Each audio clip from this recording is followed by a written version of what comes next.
Hello. కానమోకు కథావచనం మోహనవచనం పరిజ్ఞాన హితభాండం నిత్య చదువరి. శ్రోతలకు ఆహ్వానం, నమస్కారం. చదవదగునెవరు రాసిన తదుపరి చదివిన వెంటనే మరువక పలువురికి వినిపింపబూనిన అది ఏ పరిజ్ఞాన హితభాండమవుపో మహిళ మోహనవచనమై విరాజిల్లు. పరిజ్ఞాన హితభాండం లక్ష్యం ప్రతివారీ సమాచార హక్కు. ఆ స్ఫూర్తితోనే ఇప్పుడు ప్రముఖుల జీవిత విశేషాలు శీర్షికన జ్ఞాని జైల్ సింగ్ 110వ జయంతి స్మరణ. ఈ అంశాన్ని నర్రా వేణు సౌజన్యంతో మన కానమోకు కథావచన శ్రోతలకు ప్రముఖుల జీవిత విశేషాలు శీర్షికను వినిపిస్తున్నాను. ఇక వినండి. జ్ఞాని జైల్ సింగ్ 110వ జయంతి. ఇక వినండి ఆ జీవిత విశేషాన్ని. పంజాబ్లోని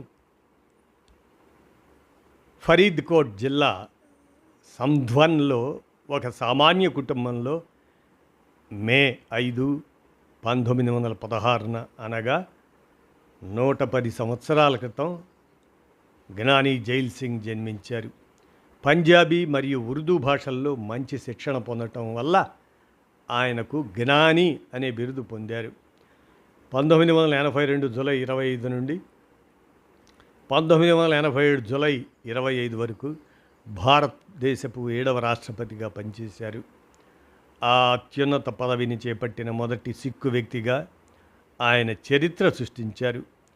ఆయన యువకుడిగా ఉన్నప్పటి నుండి స్వాతంత్ర పోరాటంలో చురుకుగా పాల్గొన్నారు. బ్రిటిష్ పాలనలో జైలు శిక్షను కూడా అనుభవించారు.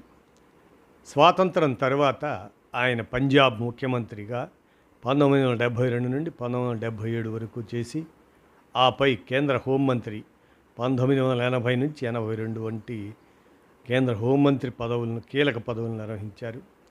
ఆయన రాష్ట్రపతిగా ఉన్న కాలంలోనే 1984లో అమృత్సర్లోని స్వర్ణ దేవాలయంలో ఆపరేషన్ బ్లూ స్టార్ జరిగింది.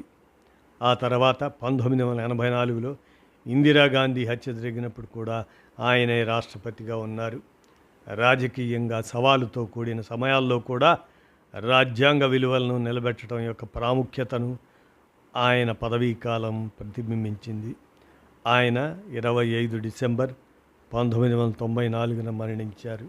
ఆ విధంగా నేడు మే 5 జ్ఞాని జైల్ సింగ్ గారి 110వ జయంతి సందర్భంగా నర్రా వేణు అందజేసిన ఈ జీవిత విశేషాన్ని మన కానమోకు కథావచన శ్రోతలకు మీ కానమోకు స్వరంలో వినిపించాను. విన్నారుగా. ధన్యవాదాలు.